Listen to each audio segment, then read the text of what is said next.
حواش يحير بيتي ذا كقرنا ضي صراف تبطي أولاد يقون كهي يعيل فوين ويجوا مدبلا أرنتاس أنا كلاكين ولا برادية وقول وين وإنه كل شيء بيجا مواطنين تا من هذا كده أدنى وده كبر سجال صلدات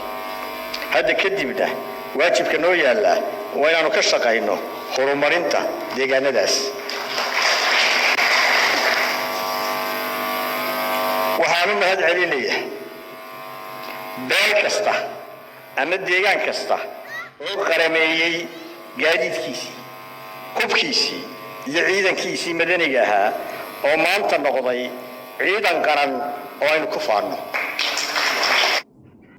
intan aad la wadaagi doono oo aan ka soo jaray hadalkii ka jeediyay golaha baarlamaanka Jamhuuriyadda Soomaaliland Mudane Cabdiraxmaan Maxamed Cabdilaahi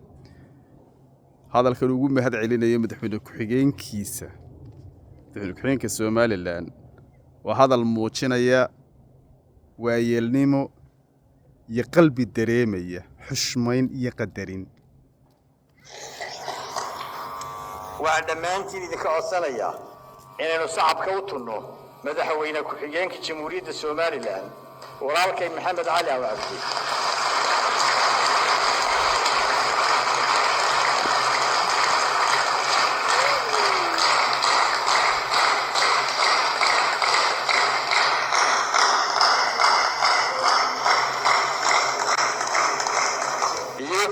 isugu jiray wasiirada xildhibaanada madaxdhaqameedka taliyaasha ciidan iyo haldoor kale oo arintaas tacab waqti iyo dadaal qarnimada geliyay waxa muhiim ah madaxweyne iyo madaxweyne ku-xigeen wada shaqayn iyo isqadarin iyo isku xisaabtan iyo hawsha isla wadisay ka dhaxayso